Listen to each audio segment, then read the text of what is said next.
Hello, everybody, and welcome back to our new member spotlight. My name is Madison Miller, the Membership Development Manager at the Halton Hills Chamber of Commerce. Today, we are so lucky to have with us some of our newest members of Haltonhillstoday.ca, Melanie Hennessey, editor, and Liz O'Donnell, the regional sales manager. Thank you so much for joining us today, both of you, Melanie and Liz. Thank you. Thank you for having us here. Yes, thank you so much. So I wanted to start off, Liz, I was hoping to ask you a question. Liz, I was hoping that you could kind of take us on the journey of Village Media and how we're lucky enough to now have Haltonhillstoday.ca coming to our region. Sure, I'd be happy to share a little bit about our company. So we're completely online digital news, local news company. Our company started when two brothers way up north in Sault Ste. Marie took over a local site called Sioux Today, and they introduced a unique model of data-driven community media and community-based marketing programs. The media was a little bit skeptical about their model, and it was at a time where community news was really shrinking all across North America, and they weren't sure that this was going to be something that could work.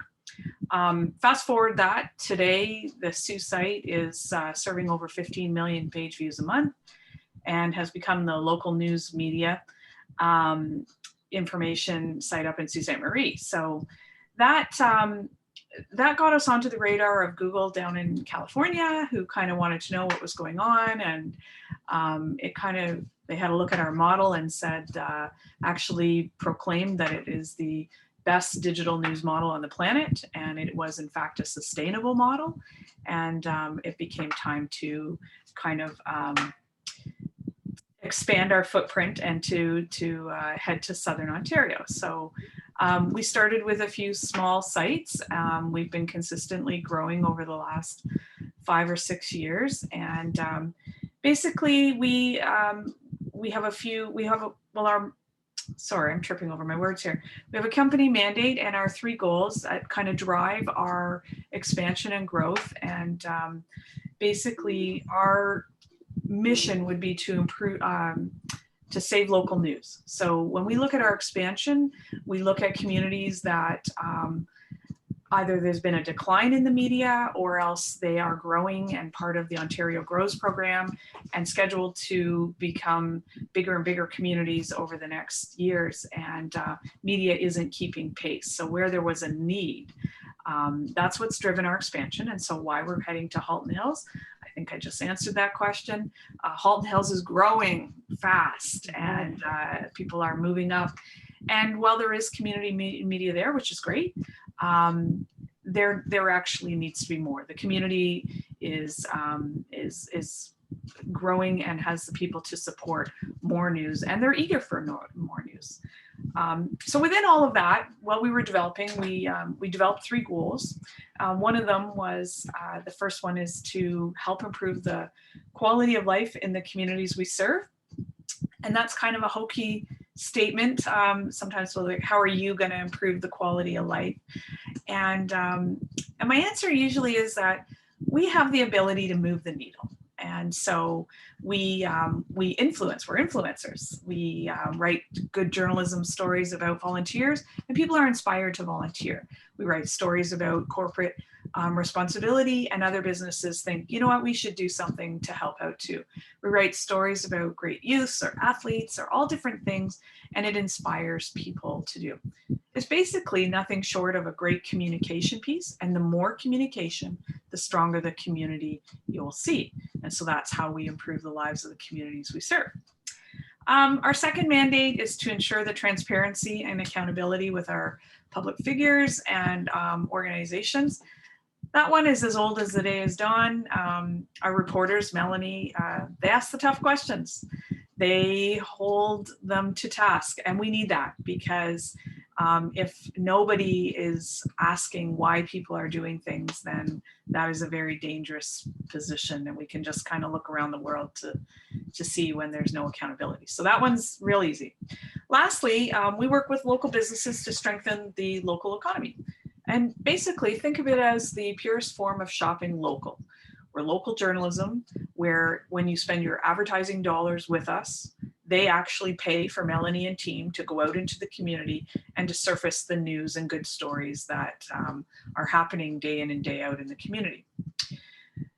The more people read about in the community and the more support we have for the community, the more they think their community is vibrant and alive and happening and that there's lots of things going on. The worst thing is to hear there's nothing going on here, there's nothing happening, when there are so many interesting events and fundraisers and community initiatives and groups and clubs. The problem is that media has been stripped down to the bare bones, and people are not, there's no communication about what these things are going. So the more news we can publish, the more people are educated about what's happening in their community, the more they come out to support those initiatives, the more they spend money supporting the local businesses and events and things. It's just a big cyclic circle that we've been really talking about through the pandemic. Shop local, and we actually fit and play an important part in that model. So those are our three mandates, and kind of I think that explains why Halton Hills. It's a natural progression from the sites around it. We are trying to kind of bridge our model, and it is a community that was identified as growing rapidly. So, and we're pretty excited.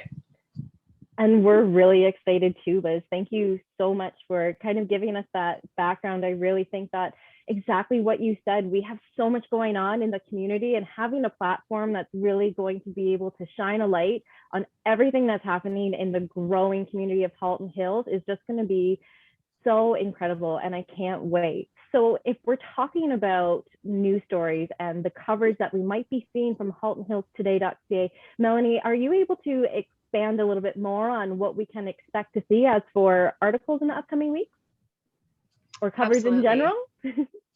Yes. Me and my team, we've been busy writing stories and getting ready to launch next week. So you'll be seeing everything from local events in the community to what interesting residents are doing, right down to how those council decisions affect your daily life. So there's really no story too small, and I believe that Halton Hills residents want to hear every little detail of what's happening in their community. We'll also have obituaries on our site that residents can access at no cost. We will have no paywalls on our site either. So all the important local news will be available for everybody to read. That's wonderful. Accessibility is such a great thing, and to be able to have it in our community, I absolutely love hearing that. And Melanie, you had just briefly mentioned that you will cover some local events, and you guys actually have an event that's coming up too, which is your grand opening. So I would love to tell us a little bit more about it. We're so excited to be a part of it. For sure. So next week on Monday, June 6th, we are having our special launch event. So me and my team will be down at Silver Creek Social House in downtown Georgetown from 8 a.m. until 10 a.m. that morning. And we're buying everybody coffee. So we'd welcome everyone to come down, have a coffee with us, and find out more about what we'll be doing going forward.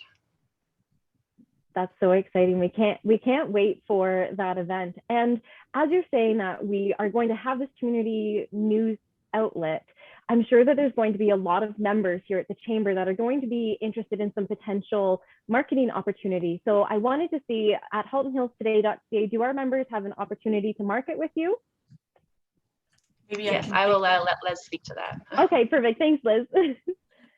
Of course they will. I just finished saying that we are actually dependent on the people and the businesses and the non-for-profits to we look to them directly to support us. We don't receive funding from the government or anything like that, and it's not often. I mean, pardon me. It's exactly opposite of that. It's often that we get businesses who choose to support us simply because they want to help the community and they want to see this news coverage come to their community and understand. In the kind of last decade, as we've seen business community news close up because they didn't have the revenue support. So we look to those people to step up first to say, hey, listen, I want to be a part of this. I want to ensure that it's successful. And that's a really good from the standpoint of caring about your community. From a business perspective, of course, we'll have display advertising. We have a lot of interesting, unique programs, though, beyond display. We have really perfected the model of sponsored content, and we have a number of programs dedicated to that to help position you as an expert in your area within the community. We have a number of tools in our toolbox to help us do that through optimization. We also have some programs. Our top level program would be called Community Leaders, where you can actually sponsor a topic of journalism that is important to you and resonates with your particular target market. This ensures that those stories that in the hierarchy of community journalism would kind of fall to the bottom level. You know, we have to, I hate to say the word, but like a pyramid. At the top, we have crime, then we have government, and we have council, and it moves down the layers. So when you get to the story about, as an example, children that are doing really great things, we have a section called Inspire, and we often look for a sponsor to specifically make it possible for us to write stories every single month on great youth in the community and things they're doing. Another example might be women and girls. So we get a sponsor, somebody who is wants to build up the women in the community. And specifically, we get Melanie's team to do a deep dive, find really interesting stories that are coming out of the community about people who are making a difference, being entrepreneurial or volunteering or being inspiring. It's the full gamut. But so that's our top tier program that we have available. Our programs are limited, so you get maximized exposure on the site. Those are just a couple of the things. We have an incredible engine of self-serving posting credits where people can use real estate pieces coming. There's lots of really interesting opportunities, and we pretty much customize for everybody. Our approach is a little different than most traditional medias. We would like to reach out to all of anyone who's interested in learning about us. We take the time to actually sit down and ask questions about your business, figure out what you're trying to do, figure out your obstacles, figure out your long-term growth patterns.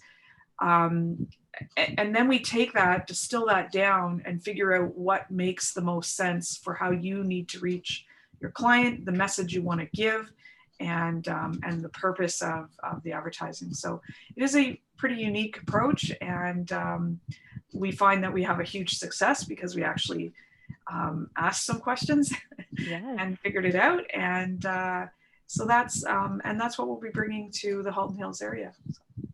That's wonderful. The personalization is, I think that's so great to really hone in, and that way people are really getting the value from their marketing as well. But I mean, I think that you're going to show your value through stories and that community outreach that you guys are already doing, and we're so excited for it. So if we do have members that are interested in reaching out to you to either be subscribers, or maybe they're interested in doing the marketing, there may be two different outreaches, but what would be the best way for people to get in contact with you?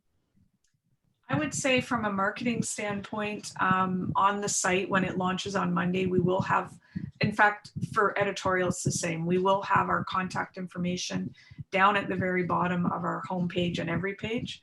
So if they've got a news tip or idea, they can certainly reach out to Melanie and team through that, but you can also reach out to myself.